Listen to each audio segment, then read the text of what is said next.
ओम जयंती मंगला काली भद्रकाली कपालिनी दुर्गा क्षमा शिवा धात्री स्वाहा स्वदा नमस्तुते। ए सच्चिनंद गंध पुष्प बिल्लव पत्रांजलि। ओम ह्रीं दुर्गाए नमः। नमस्कार दोस्तों, आज मैं आपको माँ काली के जन्म की कथा सुनाऊंगी, तो आप सभी मेरे साथ बोलिए माँ काली की जय।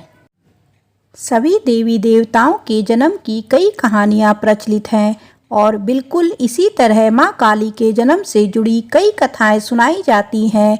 उन सभी कथाओं में से एक कहानी है जो सबसे ज़्यादा प्रचलित है। बात उन दिनों की है जब एक शक्तिशाली राक्षस दारुण का अत्याचार तीनों लोकों में बढ़ गया था। तीनों लोकों में सभी इससे बहुत परेशान थे। सारे देवता दारुण के हाथों मात खा चुके थे। दारुण को वरदान मिला था कि उसकी मृत्यु एक स्त्री के हाथों ही हो सकती है। इसी कारण सभी देवता हाथ जोड़कर ब्रह्मा जी के पास पहुँचे कि वे इसका कोई समाधान निकालें। इसके बाद ब्रह्मा जी ने एक स्त्री का रूप लिया और दारुण से युद्ध करने चले गए, लेकिन वो भी इस असुर को हरा नहीं पाए। अंत में सभी देवता ब्रह्मा जी के साथ भगवान शिव के पास गए और उनसे प्रार्थना की कि वे कुछ करें। सभी की प्रार्थना सुनने के बाद शिव जी ने मुस्कुराते हुए माता पार्वती की तरफ देखा। उनका इशारा समझते हुए माता पार्वती ने अपनी शक्ति का एक अंश निकाला।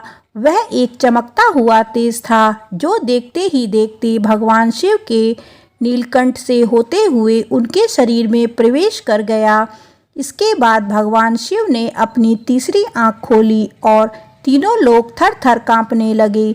भगवान शिव की तीसरी आंख खुलने के बाद वह शक्ति उनकी उस आंख से बाहर निकली, जिसे देखकर वहां खड़े सारे देवता घबरा गए। उस शक्ति ने एक विशाल और रौद्र स्त्री का रूप ले लिया था। उनका रंग रात सा काला गहरा और जुबान खून जैसी लाल थी। चेहरे पर आग सा तेज था और माथे पर तीसरी आंख थी। इस तरह राक्षसों को खत्म करने के लिए हुआ माँ काली का जन्म। इसके बाद उन्होंने कुछ ही देर में असुर दारुण और उनकी सेना का नाश कर दिया। उन सभी दानवों को खत्म करने के बाद भी माँ काली का गुस्सा शांत नहीं हो रहा था। इसके बाद उनका गुस्सा शांत करने के लिए भगवान शिव ने एक बच्चे का रूप लिया और उनके सामने आ गए। भगवान शिव को देखते ही माँ काली का गुस्सा शांत हो गया और उन्होंने उस बच्चे को अपनी गोद में उठा लिया। माँ काली के जन्म की कथा समाप्त होती है, तो आप सभी मेरे साथ बोलिए माँ काली की जय।